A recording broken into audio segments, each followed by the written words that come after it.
Good Sunday morning! Panibagong detail na naman tayo. Ito yung 2011 Toyota Sienna. Ipakita ko lang sa inyo yung condition. Wala ako nakikitang major dito, guys. Medyo madudumi lang yung load, yung well. Yan, so i-pressure wash natin yan. Tapos mataisin natin to. Yan, so ang concern lang talaga na may-ari ay meron siyang exhaust leak. Yan, so chinek ko kahapon, meron siyang butas. So tinapalan ko na ng yung epoxy na parang clay. Nilagyan natin kasi yung high temp kasi para hindi malusaw. Yes, so ito yung pero ngayon okay na siya. Pati yung TPMS niya nakailaw. Duda ko dun sa spare tire kasi walang spare tire. Pero kailangan i-check pa rin natin. Yan, so nakita ko dito walang problema, magandang pintura. Yun nga lang marami siyang swirl marks. Pero overall okay ang body, walang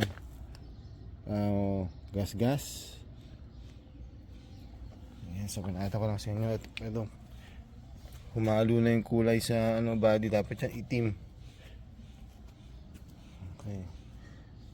Yan, ito lang para natin ito ipapolish dahil nasa loob. Yan, so gamitan lang natin ng ating maliit na polisher. Yan, so yun na nakikita ko dito. Ayan, so Sunday ngayon, almost 7 o'clock na. Late na ako nag-start. Yan, so anyway, yun natin dito ngayon, magkakawash ko muna. Ang gagawin pala dito ay one step and ceramic coating. Sinimulan ko muna i-car wash, clay bar, at iron decon. Yung mga wheels, nilinis na din. Then after that, nagsimula na ako mag-polish. Gumamit ako dito ng PNS na compound at microfiber pads.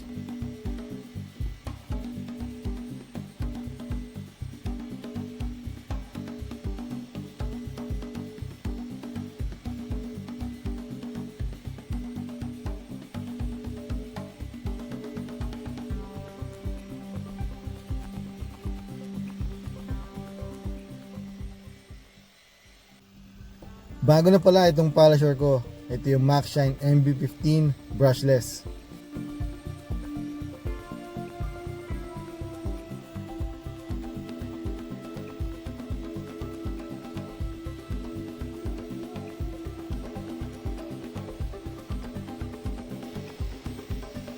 Kung mahilig kayo maglinis o mag-detail ng mga sasakyan at gusto niyo yung mga ganitong content, paki-like, share, subscribe naman dyan.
So eto na nga, habang nagpapolish ako, may napansin ako mga patay. Oo, mga patay.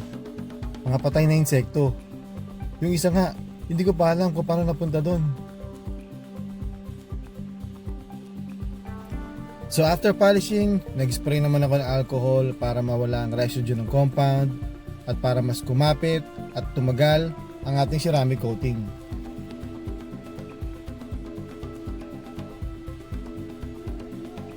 Sa ceramic na to, gumamit ako ng Geon Moss Q2. Kaya nitong tumagal hanggang 3 years.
Sa pag-restore naman ng mga black trims, gumamit ako ng Technician's Choice Black Fusion. O yan na guys, natapos na rin itong detail ko, Toyota Sienna. Ayan, so ginawa ko pa rin ay one step with ceramic coating. Kata nyo naman yung gulong, ang laki ng ginanda, laki ng nilinis compare dun sa una nung dinala dito. Yan, so makita nyo yung mga trims. Yan, restored na rin lahat. Yan, so yan na, bumalik na yung dati niyang kulay, parang brand new. Yan, so ayan siya. Ayan na, hindi ko na nakakita sa camera pero yung mga glitters niya, yan, bumalik na. Yan, so yun ang ating dinitter ngayon.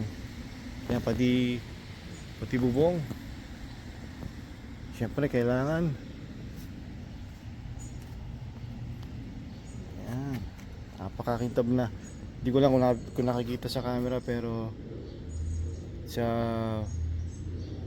personal, yan, napakakintab. Yan, pati ito, yan, restored na rin siya.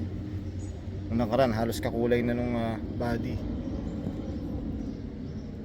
So yun, hindi ko natanggal yung plate number pala dahil sobrang sikip nito. Baka maputulan na naman ako.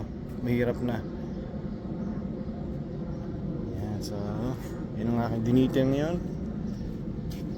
Yan, salamat sa panonood guys.